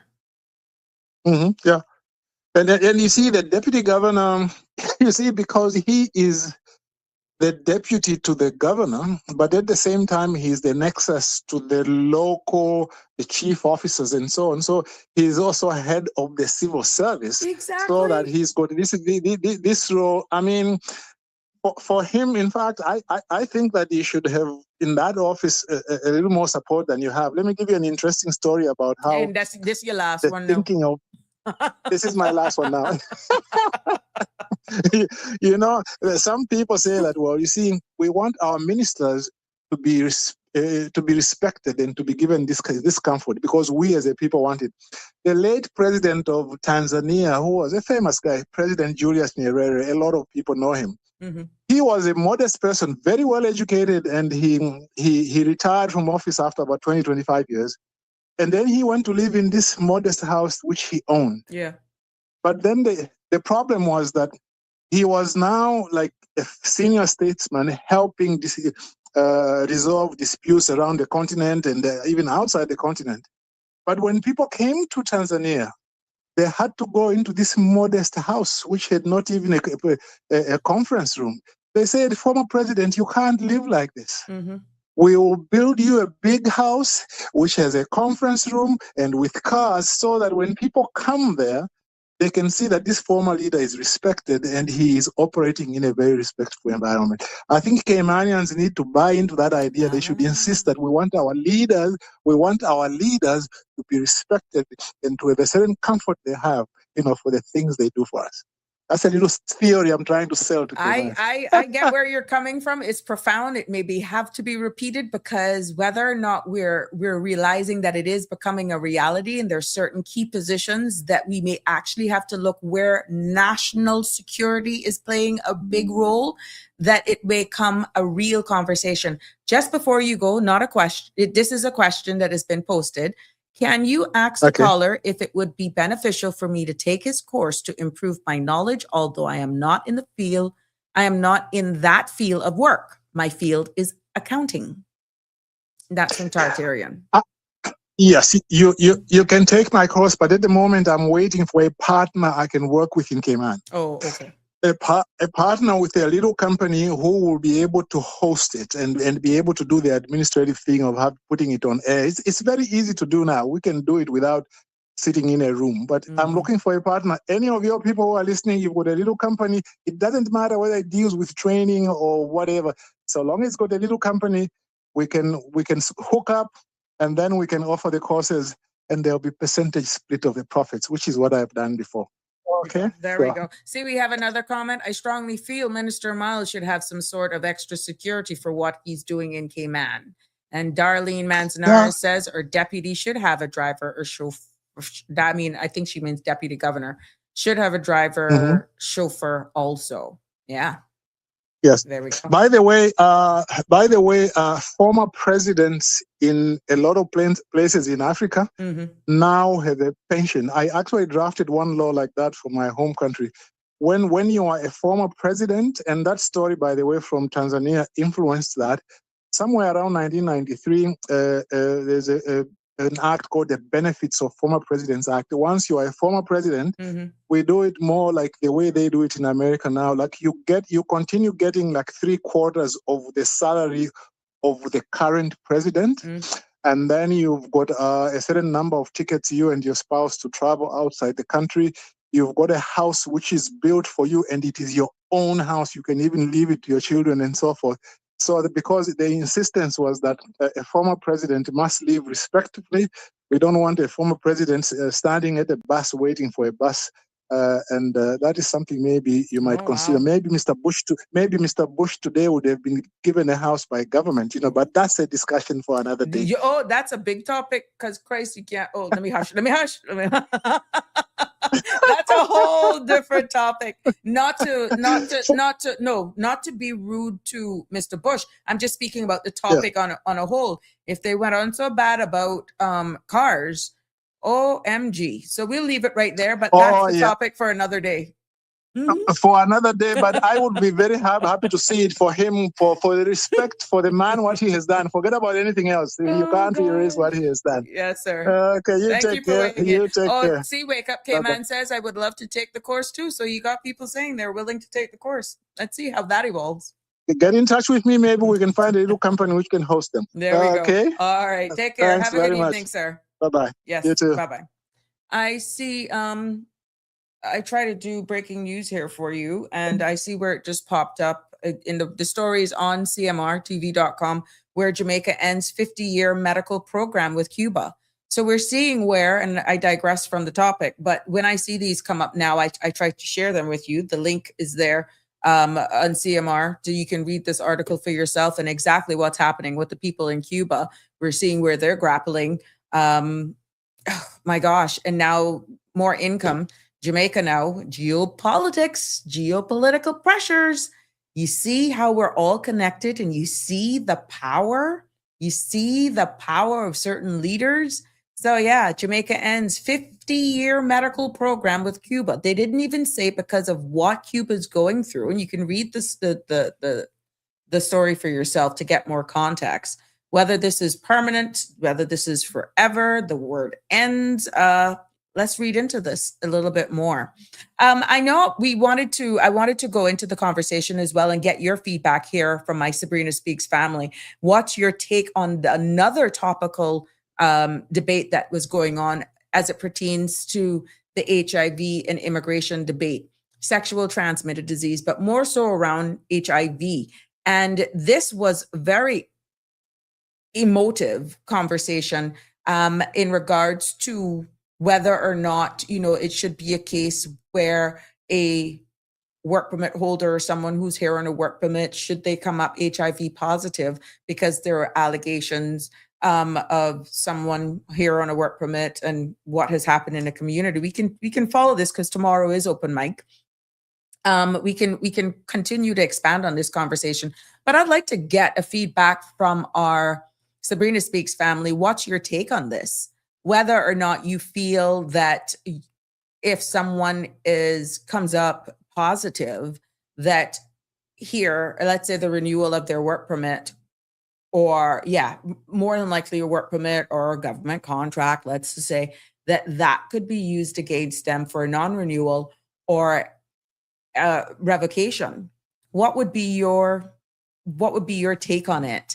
Because we understand that knowing, in some countries and probably here for public health surveillance, anyone who comes up with a sexual transmitted disease, these are some of the things that under the immigration law that currently stands right now, whether or not you have a communicable disease is something that the board takes into consideration at the time a PR application is being considered, and other applications as well, which we can go in more detail into those tomorrow, because time will not permit for me to dissect it so that you can see exactly what the law says.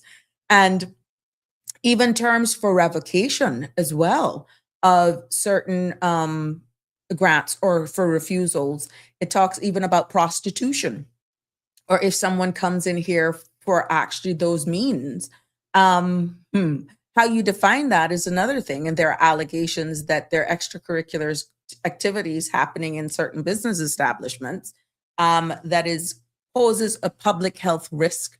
And pretty much human beings can be used as weapons, especially if they know they have a sexually transmitted disease and they're outright going and spreading it all over the place. Now, this could be both genders, male and female, doing this knowingly. And then the responsibilities of public health and private doctors knowing of these situations or someone coming up positive. Now, I do not want the public, for the purpose of discussion, to get non-communicable diseases mixed up with an STD. It's totally different, okay? Because TB is one thing, tuberculosis is one thing, but also dengue and all of these are all communicable diseases as well that can be transmitted on. And there's not one particular piece of law that actually talks about these types of diseases. It's covered under the public health law, mentioned in immigration law. There are a number of pieces of legislation, but the key takeaway here is that public health surveillance, there's a responsibility of the individual. There's a responsibility deemed on employers. There's a responsibility that's deemed on clinicians as well, if you know something is going on. So I see where Andrew mentioned human trafficking and sex trafficking. Yeah, that is, but you got to catch them. You got to catch them. So we can go into this conversation. Like I said, tomorrow is open mic Friday. This came up very loud. Now, whether or not it's true, because it is alleged that in one particular district that there was someone rampant and X amount of persons became infected with an HIV, and that how the system it appeared to be fragmented, appeared to be cracked, and they just sent the individual back to their country of origin. We don't know for sure exactly if that remains true, but how do you deal with this nationally that deals with people with dignity? And this is where the cry that came for immigration reform, that robust HIV, VDRL testing should be done from the onset, even for visitors work visa for someone coming in for 24 hours, 7 to 2 hours, 1 day, 2 days, whatever, it doesn't matter. Anyone entering our shores and staying for X amount of time, hours, do you know how much damage they could do? That's not to say that everybody's going to come here is going to engage, but let's say there is a hidden agenda. When we talk what Andrew actually referred here about sex trafficking, and you may come, let's say, in a certain position, now you don't necessarily have to work at one of the pubs or one of the local bars. You could come in to be somebody's domestic helper. You could come in to be a nail tech. You could come in to be a masseuse. You could come in to be a lawyer or an accountant or a receptionist, a human resources person. What I'm saying is, it is no longer just a case where you're coming in certain occupations, because one particular occupations, despite there being some evidence to justify it, is a greater chance to exploit for human trafficking and sex trafficking. There's a particular industry that is known for that, and it has been stigmatized.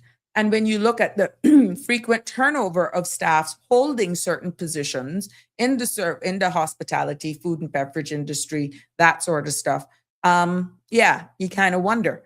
But it doesn't just stop within that particular occupation or those types of businesses. It could be all tiers that is disguised otherwise. And the risk then increases in a society as small as ours. And it begs then to question, when I heard the conversation come up, where is personal responsibility into all of this? Because if you're knowing that there is a high number of sexually transmitted diseases are out, I guess I would have to do some research to see if I can get the true numbers. I had some numbers because I did it earlier. I did an earlier episode on this, and we had STD numbers of even anal cancers, and it was from a certain demographics of persons. And what we're saying, it's not to stigmatize them, because they're still humans if they're unfortunate getting it. It doesn't mean that you are out there selling yourself. It could be from a blood transfusion. It could be you could have been played by a partner who didn't declare their status. It could be somebody who didn't even know, but they had a little 3-minute, 5-minute, I don't know how long on it can go. But what I'm saying, it could have been a one dip thing and you just come back out really dirty. And then you go back and you expose your partner, your wife, and you just ruin someone's life. Whatever it is, the fact is, if you're going someplace and you're going to do that, just be responsible, cover it up, be respectful. And worse, if you are just out there being very loose with yourself. And this goes to all genders. I'm not going to cry down anybody for whatever choices they want. If you lose, you lose. If that's what floats your boat, that's totally up to you. But be responsible, because it is real out there for the level of STDs that are going around. And there is a growing number of it within the Caribbean region, some jurisdictions much higher than others, and also in our early teens and younger adults, because they're exploring.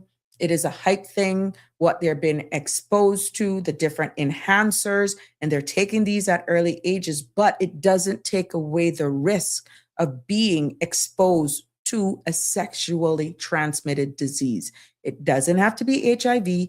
It doesn't have to be AIDS. It could be gonorrhea, syphilis, and in some persons, it can make men sterile. In some females, it'd be so bad if it goes undetected, you may actually have to have surgery and never be able to have children. So it is far reaching.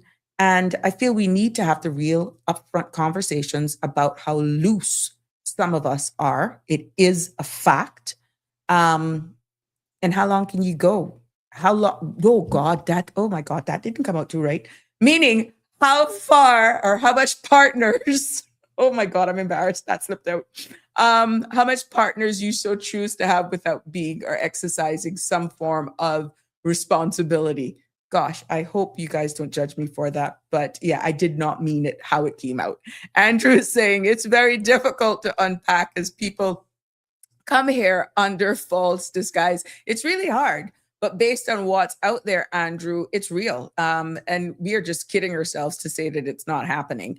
It's coming in there. It's alleged that people are coming in privately. It all depends on what sector of the island that you live on. Hey, if it floats their boats, fine. But you got to realize that you're taking a risk. Look, you got to realize that you're taking a huge risk. Jim says, think of all the people who make quick trips to Miami, yes, and or Fort Lauderdale, Jamaica, elsewhere often. No one knows what people are up to and return back to the islands. What, if anything, did they bring back with them? People are going to do what people are going to do. The government can't test everyone every time they travel and return. Must be responsible. Yeah, that's why I went there. That's why I went there, Jimbo. And you know how it is, carnival time. Ooh, man. And it seems like it's always carnival time now, everywhere when it comes to extracurricular activities. It is so easy now to just fall for someone and just go there. It's like, oh, common. I was going to make that same point. Which one? Andrew, I hope you didn't catch on to that little slip, and I hope people didn't take me out of context. But yeah, responsibility is the key, to be honest. And I think we all have a role to play. If you not only respect yourself, respect your family. And there's one thing about covering it up that, to me, just think. And remember, there was a case where someone was on a viral medication. They knew that they were positive for HIV. And even when the test was done, it showed up negative. But again, the partner became exposed and wasn't aware that their lifelong spouse was positive because they were on the antiviral medication that made their results showed up as negative when actually they were positive. So it takes a lot of conversation. It takes responsibility. And I think we all have a part to play. Government has a right to do what we have. We have it within laws to make sure we put the certain things, access to healthcare, access to surveillance, access to testing and medication. But it naga spread unless you do it. And the greatest amount of spreading it from one person to the next is sexual contact. Yes, there are cases where you get it through blood, or let's say a transplant, but there's so much testing, rigorous testing now that goes on, that those percentage of that happening and becoming a reality is smaller. It's the highest risk still right now is multiple partners. Fraudulent slip. Oh my God. You, Chartarian, you got a little bit of who I was there coming out. A good conversation. I'm late. Thank you, Tartarian. You're figuring me out, It's after 6. That's all I got to say. Andrew says, alcohol takes over. Carnival. Dipstick has no discrimination. You go there. I don't want it to mess up my little friend's show on Friday nights, but I like you guys. I really do. Jim say with the medications they have coming out, with people don't take HIV seriously anymore. Some people think take a pill and keep on living life. It's sad, the lack of education and even ignorance. And yes, and there is a lot of responsibility in the roles that public health play as well. It's properly funded. So maybe we can do a bit more on it as well. Yes. But ladies and gentlemen, thank you so much for sticking and staying with me today. Thank you all for your contributions as usual. It is always a pleasure to be here with you to bring you another episode of Sabrina Speaks. I hope that in every episode thus far that you've tuned in, there has been some serious takeaways. Without you, this is not possible. Without your contribution, without your feedback, it's an empty vessel.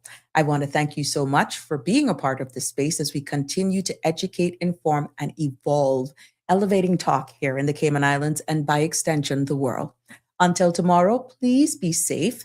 Have a good evening. And we'll be back tomorrow with a final episode for this week of Friday Open Mic, where the mic becomes yours. The topic is also yours. And the phone lines will always be open. And we'll ask everybody to respect each other so that I'm hoping I'll be flooded with calls tomorrow for participation in our open mic segment. Please be safe on the roads. Take care of yourself. Be careful. Good night. And God bless.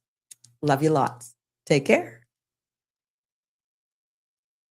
That's a wrap for today's edition of Sabrina Speaks.